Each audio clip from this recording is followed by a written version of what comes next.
بسم الله الرحمن الرحيم. الحمد لله رب العالمين، والعاقبة للمتقين، والصلاة والسلام على سيد الأنبياء والمرسلين، وعلى آله وأصحابه أجمعين. أما بعد، فأعوذ بالله من الشيطان الرجيم. بسم الله الرحمن الرحيم. فقلت استغفروا ربكم إنه كان غفارا يرسل السماء عليكم مدرارا ويمددكم بأموال وبنين ويجعل لكم أنهارا. ما لكم لا ترجون لله وقارا. آمنت بالله صدق الله مولانا العظيم. আল্লাহ উপস্থিত মুআজ্জাজ মুহতারাম সম্মানিত মুসল্লিয়ানে কেরাম, আল্লাহ রাব্বুল আলামিনের দরবারে অসংখ্য শুকরিয়া যে আল্লাহ রাব্বুল আলামিন মেহেরবানি করে দয়া করে আমাদেরকে জুমার নামাজ আদায়ের জন্য মসজিদে আসার তৌফিক দান করেছেন। আলহামদুলিল্লাহ। দুনিয়ার জীবন আমাদের বৈচিত্র্যময় জীবন। দুনিয়ার জীবনে বিভিন্ন হালাত আমাদের সামনে আসে, বিভিন্ন হালাতের আমরা সম্মুখীন হই। কখনো সুস্থতার হালাত, কখনো অসুস্থতার হালাত, কখনো ফারহাত আনন্দের হালাত, আবার কখনো দুঃখ কষ্ট পেরেশানির হালাত। এভাবেই আল্লাহ পাক দুনিয়ার জীবন আমাদের জন্য সাজাইছেন। কোনো ব্যক্তি যদি মনে করে যে আমি সব সময় আনন্দে থাকব, চাই সে রাষ্ট্রপ্রধান হোক, কোটিপতি হোক, লা ইউমকিন, দুনিয়ার জিন্দেগিতে তা কখনোই সম্ভব হবে না। আল্লাহ পাক দুনিয়াতে এই নিজাম রাখেনই নাই যে সব সময় সে আনন্দের মধ্যে থাকবে, সব সময় সুস্থ থাকবে, সব সময় এক হালাতে থাকবে, হবেই না। বরং আল্লাহ পাকের কুদরত হলো পরিবর্তন। আল্লাহ পাকের ফয়সালা হলো দুনিয়া পরিবর্তন। এই পরিবর্তনের মধ্যেই আল্লাহ পাকের কুদরত আছে। যখন পরিবর্তন হবে, এই পরিবর্তনের মধ্যে সবই আমাদের জন্য ফায়দা উপকারে,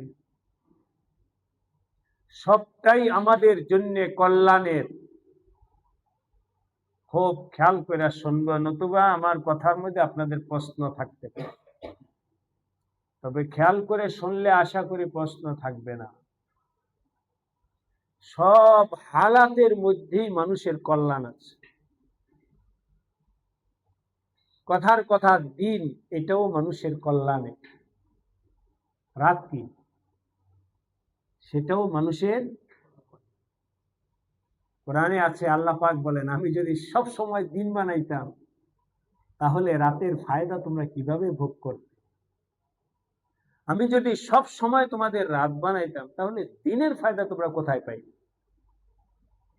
সুতরাং রাত এর মধ্যে যেমন আলাদা কিছু ফায়দা আছে, দিনের মধ্যে যেমন আলাদা কিছু ফায়দা আছে, সুস্থতার মধ্যে আলাদা কিছু ফায়দা আছে, অসুস্থতার মধ্যেও আলাদা কিছু ফায়দা আছে।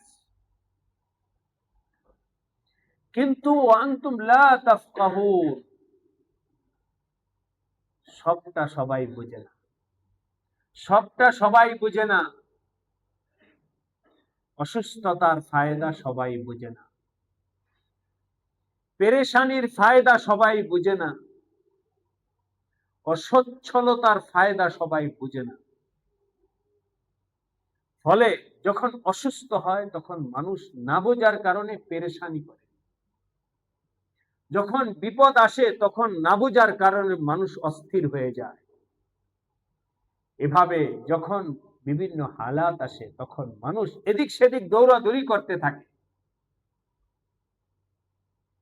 আল্লাহ পাক নবীদেরকে পাঠাইছে যে তাদেরকে রাহনুমাই করেন যে তোমার এখন কোথায় দৌড়াইতে হবে।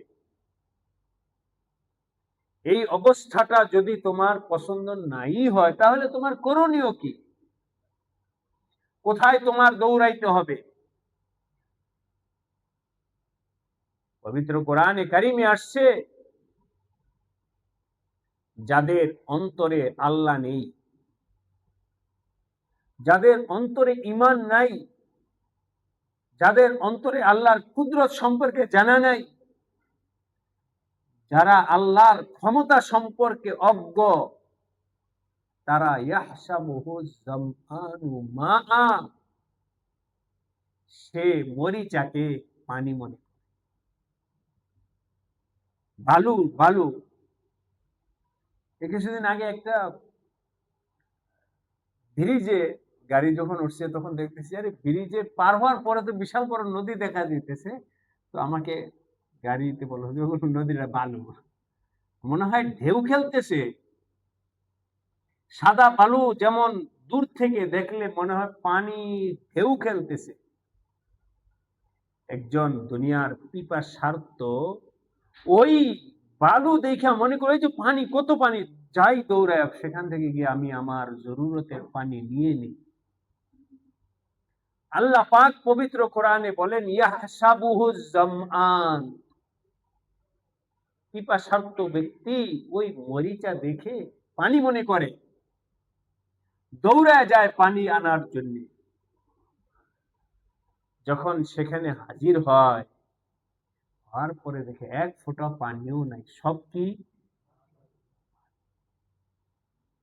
যে ব্যক্তি এই বালু আর মরিচাকে পানি মনে কইরা দৌড়াইলো, আল্লাহ পাক পবিত্র কোরআনে উদাহরণ দিয়া বুঝাইছেন, এবং আপনারা একিন পয়দা করেন, লিখে রাখতে পারেন, আমার আল্লাহকে বাদ দিয়ে আল্লাহর উপরে একিন বিশ্বাস পরিহার করে যারা তাদের পেরেশানির লাঘবের জন্য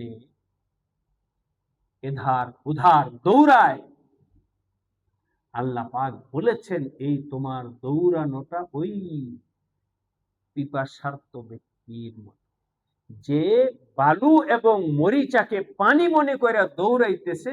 ঠিক এমনি ভাবে হে দুনিয়ার মানুষ, তোমাদের পেরেশানি যত কিছু আছে সব পেরেশানি লাঘব করার জন্য তুমি যেখানে দৌড়াইতেছ, পয়সাওয়ালার কাছে, ক্ষমতাওয়ালার কাছে, ইঞ্জিনিয়ারের কাছে, অমুকের কাছে, তমুকের কাছে, সবগুলো হলো ওই মরিচার পানির,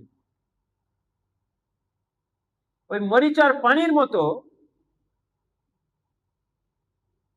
আমি শুধু শোনার জন্যই বলছি, আপনাদের দিলে প্রশ্ন করে, পিপাসার্ত ব্যক্তি পানি পাইছে? এক ফোঁটা পানিও। সেখানে গিয়ে দেখে হায় হায়, আমি তো আরো পিপাসা বাইরে গেছে, কারণ দৌড়ে গেছে তো পেরেশানি আরো বাড়ছে, পিপাসা আরো বাড়ছে। ঠিক আল্লাহকে বাদ দিয়ে আমি আপনি আমাদের দুনিয়ার জিন্দেগির পেরেশানির লাঘব করার জন্য যে কোনো জায়গায় দৌড়াই, পেরেশানি বাড়বে বাড়বে বাড়বে।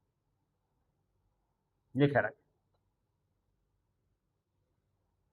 এর বিপরীত আল্লাহর উপরে একই, আল্লাহর উপরে বিশ্বাস, আল্লাহর প্রতি তাওয়াক্কুল, আল্লাহকে মহব্বত, আল্লাহর কুদরত সবকিছু স্বীকার করে দৌড়াও। এটারও একটা উদাহরণ আপনাদেরকে কোরআন থেকে পেশ করি। আপনারা সবাই জানেন, আমি বলতে ইনশাআল্লাহ আশা করি আপনাদের দিল জাগে উঠবে। পানির দরকার। হযরত সাইয়্যিদানা ইব্রাহিম আলাইহিস সালাতু ওয়াস সালামের স্ত্রী বিবি হাজেরা, কেন ছোট শিশু, পানি নেই। হযরত ইসমাঈল আলাইহিস সালাম, ছোট বাচ্চা, পানির জন্য কাতরাইতেছে।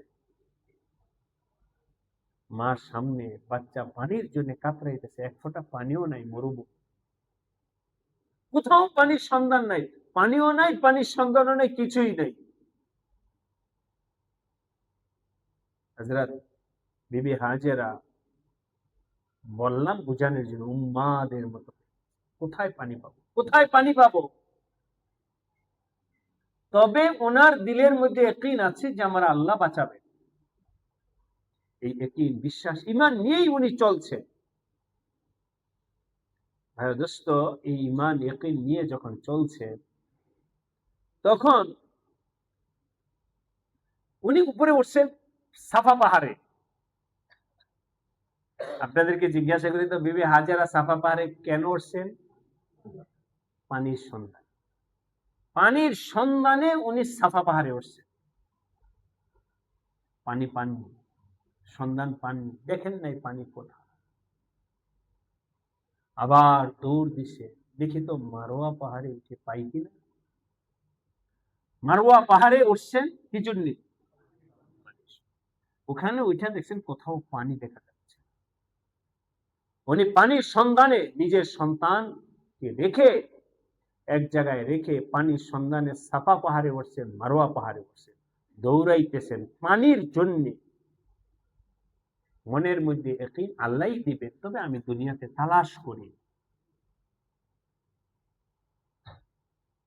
দেখলেন পানি তো পাইলাম, আল্লাহ থেকে একই বিশ্বাস করার নাই। আচ্ছা পাই নাই যখন, তো বাচ্চার কাছে ফিরে যাই।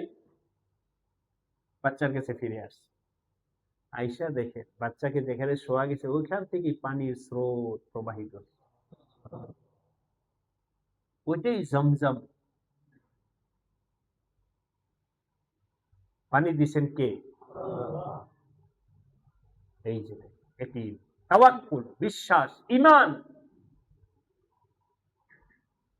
আর এই ঈমান, ইয়াকিন, তাওয়াক্কুল, মুহাব্বতের কারণে আল্লাহ পাক হযরত বিবি হাজেরাকে এবং সাইয়্যিদানা ইসমাঈল আলাইহিস সবটাকে আল্লাহ পাক কিয়ামত পর্যন্ত জিন্দা রাখার, স্মরণে রাখার ব্যবস্থা করে। এখন আপনারা হজ উমরায় গেলে এই সাফায় যাইতে হবে, কেন? ওই বিবি হাজেরার স্মৃতি জিন্দা করো, ইয়াকিন করো উনি এখানে পানির সন্ধানে এসেছিলেন। মারওয়াতে দৌড় দাও, আল্লাহর উপরে ইয়াকিন মুহাব্বত রাইখা বিবি হাজেরা যেভাবে দৌড় দিয়েছিল, তোমরাও সেভাবে দৌড় দাও। আর সেই পানি, যে পানি দ্বারা ওনাদের তৃষ্ণাকে আল্লাহ পাক নিবারণ করেছিলেন, জরুরতকে আল্লাহ পূরণ করেছিলেন, ওই পানি আজও দুনিয়াতে আছে কি নাই? জমজম পানি, সারা দুনিয়ার মানুষের জন্য আল্লাহ পাক সেই পানি পান করা বায়সে বরকত, বায়সে রহমত। এবং বিজ্ঞানীরা বলেন এই পানি তো এমন পানি, সারা দুনিয়া এই পানির মতো আর দ্বিতীয় কোনো পানি,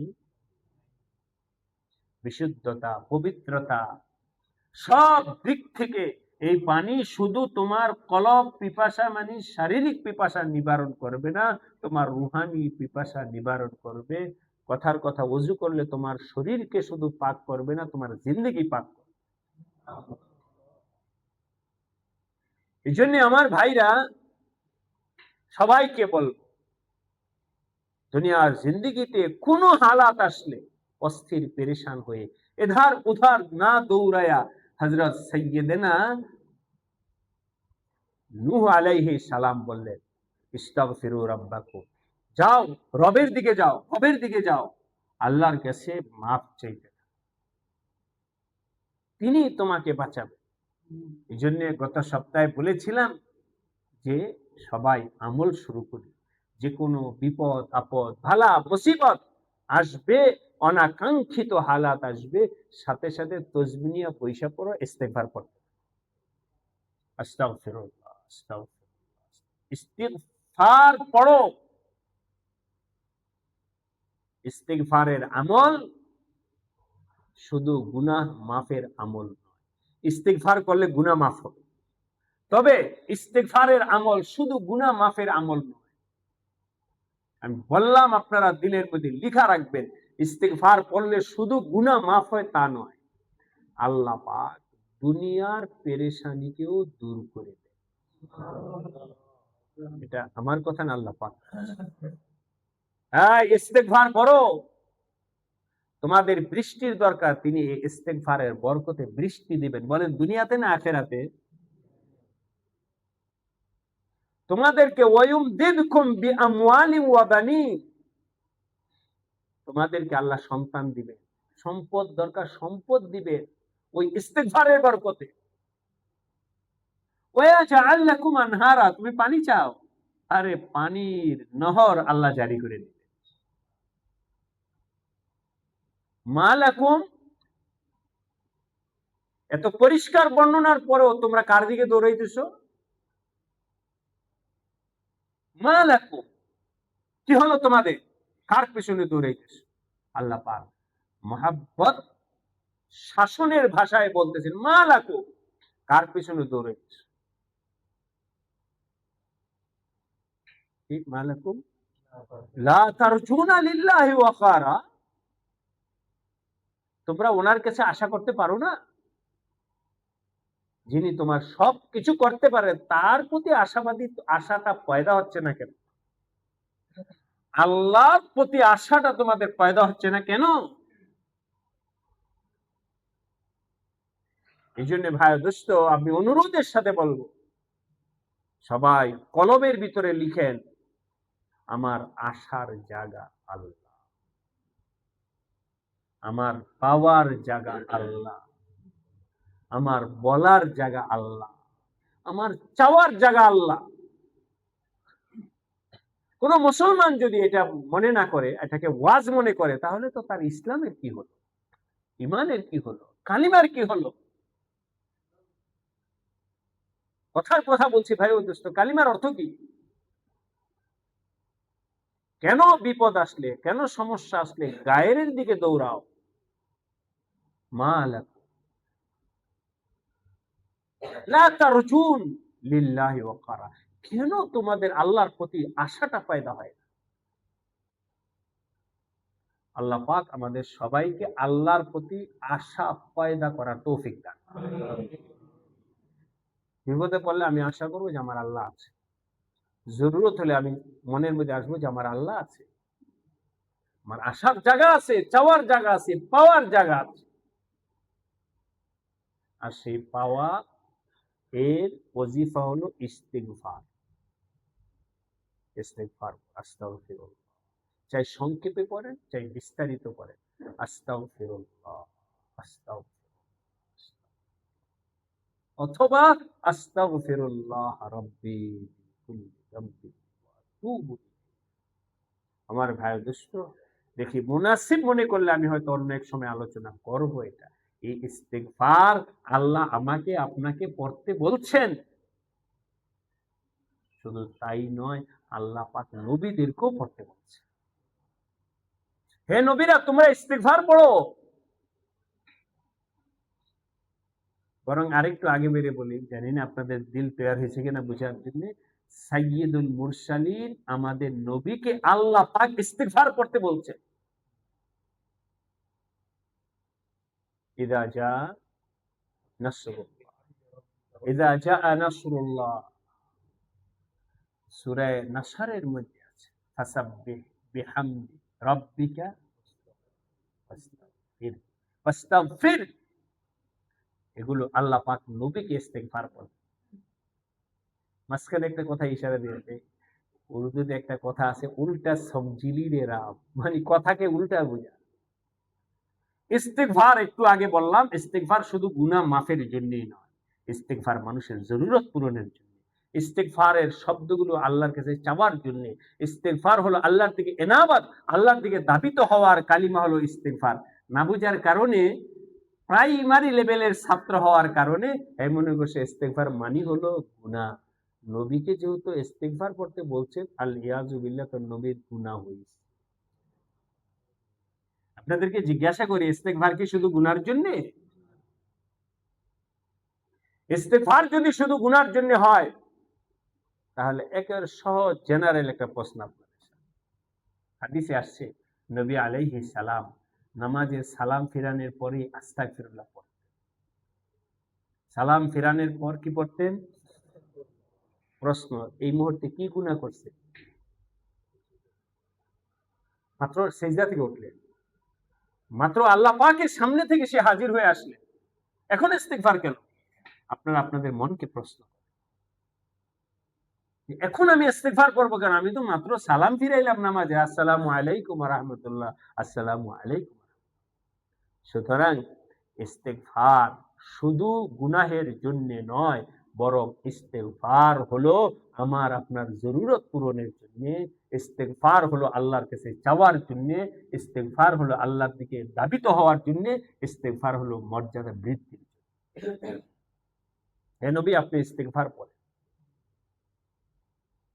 সাইয়্যিদুল মুরসালিনকে আল্লাহ পাক ইস্তেগফার করতে বলেছেন। আল্লাহ আমাদের সবাইকে এই আমলটা করার তৌফিক দান করব সবাই। কোরআন থেকে যদি আপনাদের আমার এই কথা বুঝতে, মানতে দিল তৈয়ার না হয়ে থাকে, আমি বলবো সূরা নূহের এই আয়াতগুলো আপনারা একটু পড়েন। দেখেন আল্লাহর কোরআন থেকে আপনার দিকে কোনো ফিউজ আসে কিনা, আল্লাহর কোরআন থেকে কোনো রোশনি আপনার কলবকে আলোকিত করে কিনা। আপনি নিজে আল্লাহর কোরআনটা খুলে পড়েন আর নিজেকে প্রশ্ন করেন যে আল্লাহ পাক এখানে মুসা আলাইহিস সালাম, নূহ আলাইহিস সালামকে দিয়ে কি সবকটা দিলেন। ফাকুলতু আস্তাগফিরু রাব্বাকুম ইন্নাহু কানা গাফফারা। আল্লাহ আমাদের সবাইকে তৌফিক দান করেন। সুতরাং ইস্তেগফারের আমল উম্মতের আমল, ইস্তেগফারের আমল সাধারণের আমল। ইস্তেগফার মহিলা পড়বে, পুরুষ পড়বে, আলেম পড়বে, নবী পড়বে, সবাই পড়বে। হাদিসে আসছে নবীজি রোজানা ফজরের পর ৭০ মাররাতান ৭০ বার ইস্তেগফার। যেহেতু আল্লাহ বলছেন, এই জন্য নবীজি রোজানা ৭০ বার ইস্তেগফার। অন্য এক হাদিসে আসছে, যে ব্যক্তি মান লাজিমাল ইস্তিগফার, যে ব্যক্তি সব সময় ইস্তিগফারের আমল করবে, জাআলাল্লাহ লিকুল্লি দায়ফিন মাখরাজা, আল্লাহ পাক তার সব রুদ্ধ দ্বারকে খুলে দিবে। যে কোনো জায়গায় আপনি আটকায়া যাবেন, আল্লাহ দরজা খুলে দিবেন। লিকুল্লি দায়ফিন মাখরাজা, প্রত্যেক সংকীর্ণ জায়গা থেকে তোমাকে বের হয়ে আসার আল্লাহ দরজা খুলে দিবে। মাখরাজ অর্থ হলো বের হওয়ার জায়গা। তোমার জন্য আল্লাহ বের হওয়ার, ওই পেরেশানির বেড়া জাল থেকে বের হয়ে আসার দরজা আল্লাহ খুলে দিবেন ইস্তেগফারের আমল। জাআলাল্লাহু লিকুল্লি দায়ফিন মাখরাজ। এক, ইস্তেগফারের ফায়দা। ২ নম্বর হলো ওয়ালিকুল্লি হাম্মিন ফারাজা, তোমার সব দুশ্চিন্তাকে আল্লাহ দূর করে দেবে। ২, ৩ নম্বর হলো ওয়ায়ারযুকুহু, মিন হাইসু লা ইয়াহতাসিব, ইস্তিগফারের বরকতে আল্লাহ তোমার জন্য এমন জায়গা থেকে রিজিকের ব্যবস্থা করবে যেটা কখনো তুমি কল্পনাই করো না। এবার আপনাদের কাছে আমার প্রশ্ন, একজন মানুষকে যদি আল্লাহ দুশ্চিন্তা মুক্ত করে দেন, একজন মানুষকে যদি আল্লাহ বিপদ থেকে উদ্ধার করে দেন, একজন মানুষকে যদি আল্লাহ রিজিকের ব্যবস্থা করে দেন, তাহলে বলেন আপনার আর দুনিয়ার জিন্দেগিতে পেরেশানিটা কি রইল? আর তো আপনার কোনো অস্তিত্ব নেই। তাই আপনাদের সবাইকে এই অনুরোধ রাখলাম, এবং আপনাদের যেন আমাদের যেন আমলি জিন্দিগিতে চলে আসে, এই জন্যে এই ইস্তেগফারের উপরে শুধু বয়ান নয়, আমি 2 সপ্তাহ একটা কথাই ঘুরায় ঘুরে বললাম, যেন আমাদের জিন্দিগিতে আমলটা চলে আসে। আমরা যেন গায়রুল্লাহর পেছনে দৌড়াইতে না থাকি। পেরেশান হইলে অমুক জায়গায় যাবে, তমুক জায়গায় যাবে। আরে আল্লাহ, আল্লাহ আছেন তোমার, তুমি কার দিকে দৌড়াইতেছো? আল্লাহ পাক আমাদের সবাইকে তৌফিক দান করেন। এটা তো আমাদের ধারাবাহিক আলোচনা করলাম। অন্য প্রসঙ্গে একটা কথা বলতে চাই, যদি আমার কথাটা কেউ বুঝতে অসুবিধা হয় তাহলে পরে বুঝিয়ে নিয়ে, আর যদি হয় তাহলে নিজেকে নিজের ভিতরে সমস্যা থাকলে সংশোধন করতে হবে। ভাই, এখানে বয়ান যেটা হয় কাউকে কষ্ট দেওয়ার জন্য, কাউকে ছোটখাটো করার জন্য নয়। আমার আপনার তো ইসলাম। আমার দৃষ্টিতে আপনাদের একটা আমলে একটু সমস্যা দেখা দিন, আমি যদি না বলি তাহলে আমি কেন আল্লাহ পাকের কাছে আমি কি জবাব দেব? তাই বলছি, মসজিদে যখন আমরা আসব, আমি কেউই না, আমি গোলাম না, আমি বাড়িওয়ালা না, আমি মহল্লাওয়ালা না, আমি পয়সাওয়ালা না, আমি কমিটি না, আমি প্রেসিডেন্ট, আমি কিচ্ছু না, আমি এই ঘরের গোলাম। যেখানে জায়গা পাবো ওখানে, আমার জায়গা যদি বারান্দায় বারান্দায় বসবো, আমার জায়গা যদি ছাদের উপরে আসে ছাদের উপরে আসে। আমি অত্যন্ত বিনয়ের সাথে বলছি, কেউ ভুল বুঝে আমার করার কিছু, আমার ছাদে কেন যেতে হলো এই মনোভাব যদি কারো আসে, তার অবশ্যই মনোভাবটা ইসলাহ করতে হবে। সে যেই হোক, আল্লাহর ঘরে আসছে, আলহামদুলিল্লাহ, আল্লাহ পাকের কাছে বাইতুল্লাহ আরে যাইতে পারছি, এটি তো আমার সৌভাগ্যের ব্যাপার। কত নামাজ রাস্তায় পড়েছি, জানা ছিল না, হজের সফরে জানা ছিল না, সকাল 10টায় বের গিয়ে দেখি গেট বন্ধ।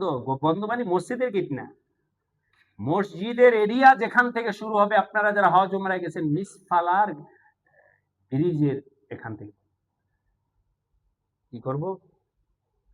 উত্তপ্ত গরম রোদ, এটা বাংলাদেশের রোদ না, আগুনের উল্কির মতো পড়তেছে, নিচে কি পা রাখা যায়? সেখানে বসতে নামাজ পড়তে আমরা ওখানে বসতাম। এখানে যদি আমি রাগ করে চলে যাই, এই রোদের মধ্যে বসা যায় নাকি, হ্যাঁ, এখানে ব্যবস্থাপনা নেই, এই সে নেই, মাহরুম হয়ে গেলাম। আমি আপনি 1000 মানুষ আল্লাহর ঘরে নামাজ না বলে কি হয়? কার সাথে অভিমান করলাম, কার সাথে রাগ করলাম, কার ব্যাপার অভিযোগ করলাম? আমি এই, আমি সে, কথা কথা আমি ইমাম, আমার এত সম্মান, মানুষ আমাকে ইস্তেকবাল করে, আমি কিছুই না এখানে, আমি আল্লাহর গোলাম। 3 ঘন্টা সেখানে বসে থাকে জুমার নামাজ।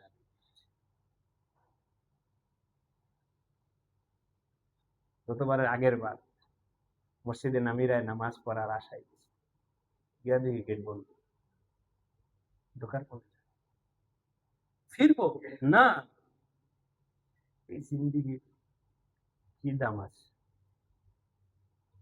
সাথীদেরকে বললাম বসে পড়ো, হুজুর এখানে কিভাবে হবে? যেভাবে পারো সে,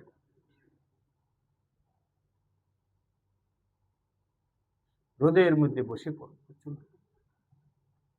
সাথে চাটি নাই, কিছু নাই। ওরা কিছুক্ষণ পরপর আমার ছাতা ধরে রাখছে আমার উপরে, আর কিছুক্ষণ পরপর গামছা ভিজায় আমার শরীর মুছে, মহব্বতের জায়গাতে। তারপর আমার নামাজ এখানে পড়তে হবে। আরাফার ময়দানে ইমামের পেছনে নামাজ পড়বে, এটা তো অনেক বড় সৌভাগ্যের ব্যাপার। এটার জন্য আমার কিছু না কিছু কুরবানি তো দিতে হবে। আমি তো এখানে আরামের জন্য আসিনি, কিছুর জন্য আসি। এই জন্যে মসজিদে আসার পরে আমার পছন্দের জায়গাটা আমি যদি না পাই, তাহলে আমার মনে যেন বিন্দু পরিমাণ কোনো অভিযোগ না আসে। বলবো তো নাই, মনেও যেন না আসে। এই কথা মনে যেন না আসে, আমার মসজিদ, আমি টাকা দিছি, আমি এই করছি। লা হাওলা ওয়ালা কুওয়াতা ইল্লা বিল্লাহ। যার ভেতরে আসবে সবাইকে বলছি এই জায়গাটা সংশোধন করতে হবে। আমি পরে আসছি, স্বাভাবিকভাবে যারা আগে আসছে তারা আগে বসবে। মসজিদ ভরে গেছে, 2 তলায় যাবো, 3 তলায় যাবো, 4 তলায় যাবো। কেন আমি এটাকে অভিযোগের জায়গায় নেব?